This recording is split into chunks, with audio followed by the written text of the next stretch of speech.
परमपूजनीय श्री गुरुदेव, वंदनीय राष्ट्रसंत श्री तुकडोजी महाराज, समर्थ सद्गुरू श्री संत अच्युत महाराज आणि ज्या ठिकाणी हा आज विद्यारंभ संस्काराचा कार्यक्रम होतो आहे, सर्वांचं विद्येचं दैवत आई सरस्वती माता त्यांच्या चरणी मी नतमस्तक होतो. आणि आज जो सुंदर कार्यक्रम या ठिकाणी आयोजित झाला, त्या कार्यक्रमाला विद्यारंभ संस्कार असं म्हणतात. हजारो वर्षाच्या अगोदर आपल्या भारतामध्ये एकच सरस्वतीचं मंदिर निर्माण झालं आणि त्याला निर्माण करणारे म्हणजे भगवान वेदव्यासजी. आणि त्या ठिकाणी मुलाला विद्यारंभ संस्कार करण्याकरता नेलं जातं.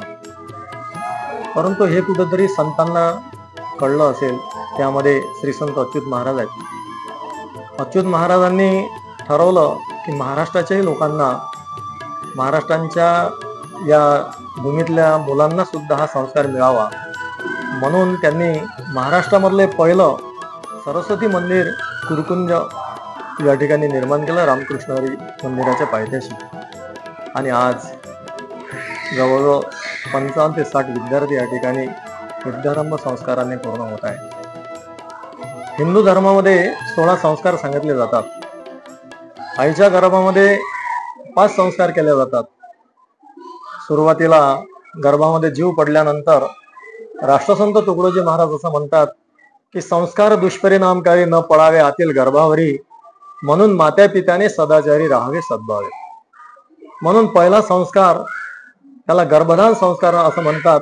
गर्भामधले जे संस्कार असतात ते जन्म झाल्यानंतर त्या जीवाला फार मोठं एक प्रेरणादायी ठरत असतात.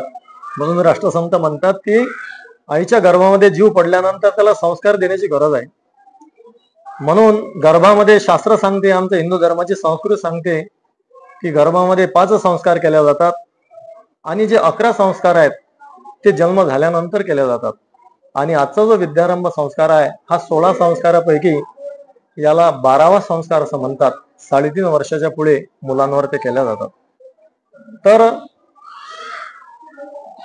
16 संस्कारापैकी फक्त या मनुष्य जन्मामध्ये आल्यानंतर जवळजवळ फक्त 3च संस्कार होतात. एक जन्माचा, एक लग्नाचा आणि तिसरा अंत्यसंस्कार. म्हणून हे 3च संस्कार होतात. आणि त्यामध्ये अच्युत महाराजांनी हा नवीन निर्माण केलेला संस्कार म्हणजे विद्यारंभ संस्कार, तो या ठिकाणी 4था संस्कार आज मुलांना देण्यात येतो आहे.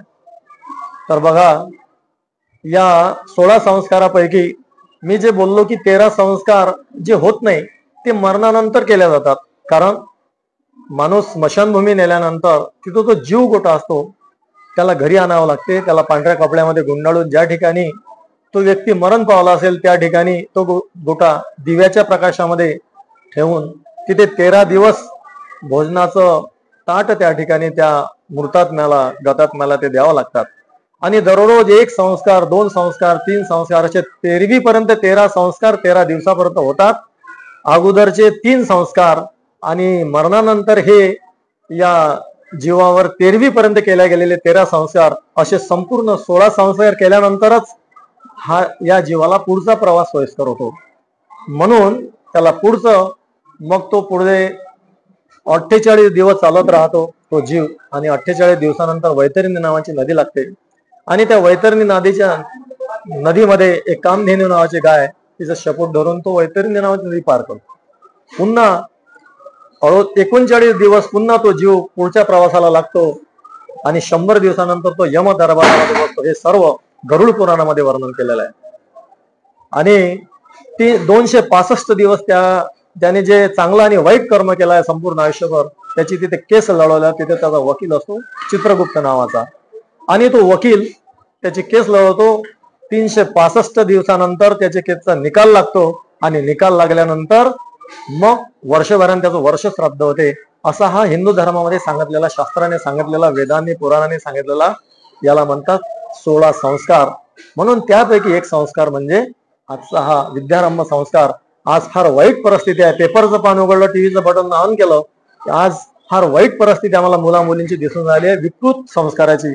म्हणून मुलांचे संस्कार हे मुलांवर चांगले व्हावेत म्हणून आईवडिलांनी सुद्धा या ठिकाणी येऊन आपल्या मुलांना संस्कार द्यावा, आईवडिलांनी सुद्धा संस्कार घ्यावा, याकरता हा सुंदर एक प्रोग्राम आमचे विदर्भातील संतांचं युवा नेतृत्व करणारे आमचे सचिन देवजी महाराज यांनी हा उपक्रम हाती घेतला आणि त्यांच्या खांद्याला खांद्याला लावूनच आमच्या संस्थांचे कार्याध्यक्ष डॉक्टर विजयजी देवळे साहेब, डॉक्टर सद्गुणजी ठोसर साहेब आणि संपूर्ण त्यांची या संस्थांची संपूर्ण कर्मचारी, कार्यकर्ता मंडळी, पदाधिकारी मंडळी यांनी हे कार्य हाती घेतलं आणि आता हे कार्य पुढे चालत आहे.